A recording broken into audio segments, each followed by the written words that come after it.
नमस्कार साथियों, आज आ गए हैं फिर से चित्रकूट के जंगल में और आज आपको ऐसे तपस्वी दिव्य संत के दर्शन कराने वाले हैं जो कि ज़्यादा बात नहीं करते हैं और वो उसके पहले लगभग 10 वर्ष दूसरे स्थान पर तपस्या किया करते थे घनघोर जंगल में और अब वो आकर एक गुफा में निवास कर रहे हैं। तो चलिए आज आपको उनके दर्शन कराते हैं और उनसे सत्संग लेने की कोशिश करेंगे।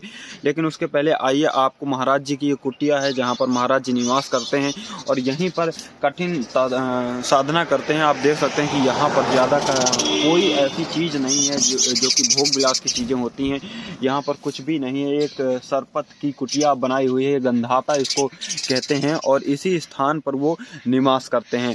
रात के समय पर यहाँ पर अनेक प्रकार के जीव जंतु आते रहते हैं, लेकिन फिर भी उनसे क्या भय नहीं लगता है। कैसे वो अपना जीवन यापन करते हैं, कितनी कठोर साधना है, कितने तपस्वी संत हैं, इस वीडियो को कंप्लीट देखने के बाद आपको पूरी जानकारी देखने को मिलेगी। तो चलिए आपको उन संत के दर्शन कराते हैं और उनसे सत्संग लेने की कोशिश करते हैं। देखिए ये पूरा घनघोर जंगल है। यहाँ से आप देख सकते हैं कि पीछे पूरा घनघोर जंगल है और बीच में ये कुटिया महाराज जी की बनी हुई है। देखिए यहाँ पर पन्नी से यहाँ पर ये जो सीमेंट की बोरी है इससे बनाई गई ये कुटिया है। अभी नवनिर्मित कुटिया महाराज जी बना रहे हैं, अभी पूरी तरह से कंप्लीट भी नहीं हुई है। और यहाँ से देखिए ये पूरा किसी तरह से गुजारा करने के लिए ये कुटिया बनाई गई है और इस कुटिया पे ज़्यादा कोई ऐसी सुविधाएं भी नहीं है देखने के लिए। तो चलिए महाराज जी अभी अंदर तपस्या कर रहे हैं, क्योंकि अभी यहाँ पर दिन में बाहर वो तपस्या नहीं करते हैं, क्योंकि यहाँ पर बहुत सारे लोग आ जाते हैं, इसलिए वो यहाँ पर तपस्या नहीं करते हैं, अंदर चले जाते हैं। तो अभी देखिए यहाँ पर सूर्यदेव यहाँ पर निकले ही हैं और ये पूरी चित्रकूट की घनघोर छटा यहाँ पर देखने को मिलती है। चलिए चलते हैं महाराज जी से दर्शन कराते हैं। तो देखिए ये एक कठिन स्थान है जहाँ पर महाराज जी शांति से बिल्कुल आराम से तपस्या करते हैं और ऐसे दिव्य और तपस्वी संत जब यहाँ पर आप दर्शन करते हैं तो आपका जीवन सुखमय हो जाता है। यहाँ पर देखिए ये बिल्कुल कठोर साधना है, बहुत ही कम बात करते हैं महाराज जी और यहाँ पर कठोर साधना करते हैं। राधे राधे महाराज जी। सबसे पहले आशीर्वाद दीजिए सभी को और भक्तों को भी आशीर्वाद दीजिए। कैसे हैं आप? तो महाराज जी कब से यहाँ पर साधना कर रहे हैं? यहाँ से 8 महीने होने जा रहा है। अच्छा, वनवास की आसमान की इसको पहले में तो देखिए महाराज जी यहाँ पर कठोर साधना करते हैं और यहाँ पर कुछ भी ऐसी चीज़ें नहीं हैं जो कि आपको समझ में आए। देखिए कितना कठोर साधना होती है साधु संतों की और इसी तरह की सीरीज हम आपको दिखाते रहते हैं। और आज आए हैं महाराज जी के पास, जानेंगे महाराज जी कैसे साधना करते हैं। महाराज जी क्या नाम है शुभ आपका? हमारा नाम गणेश दास जी है। अच्छा, तो महाराज जी इस जैसे कि अभी हमने सुना है कि आप पहले जंगल में निवास करते थे और अभी इस स्थान पर हैं, तो जंगल में किन किन चीज़ों का सामना करना पड़ता था आपको? यहाँ पर अनेक प्रकार की कठिनाइयों का सामना करना पड़ता है। फिर भी जो है तो अपनी साधना से काम करने से कोई लेना देना नहीं, वो भी आती हैं जाती हैं। अच्छा, जैसे कि ये चित्रकूट का घनघोर जंगल है, यहाँ पर तमाम जंगली जीव आते रहते रहे होंगे, तो कौन कौन से जीव आते रहे हैं? यहाँ पर हर प्रकार के जीव आते हैं और आकर के निकल जाते हैं। यहाँ पर हमारे पास आने की उनकी क्षमता नहीं है, ना आ सकते हैं। आएंगे भी तो चले जाएंगे लौट करके देख करके। अच्छा, पहले कभी ऐसा हुआ है कि कोई ऐसे जीव से आपका सामना हुआ हो?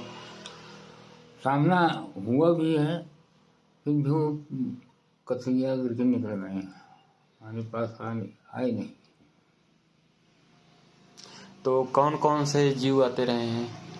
जैसे एक बार तो गैंडा आ गया था,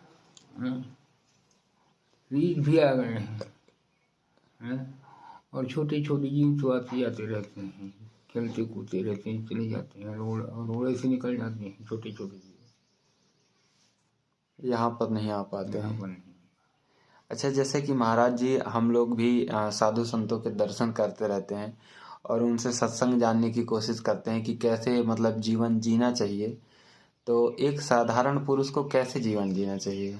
साधारण पुरुष को जीवन जीने के लिए हमें जो है तो सब सहना चाहिए, है सभी सहने प्रकार के के कष्ट। सहना चाहिए। सहने के पश्चात जो है तो कोई कुछ कहता भी है, कर वचन भी कहता है, मीठे वचन भी बोलता है, उन सब को सहना चाहिए। सहने के पश्चात उसका तात्पर्य ये होता है कि उसका फल मीठा होता है। इसी को थोड़ा शब्द हम चाहेंगे, उसका कहना मीठा होता है। और जो है तो अच्छा, जैसे कि आप जो साधु संत होते हैं तो वो तो अपना तपस्या करके अपना जीवन सार्थक कर लेते हैं।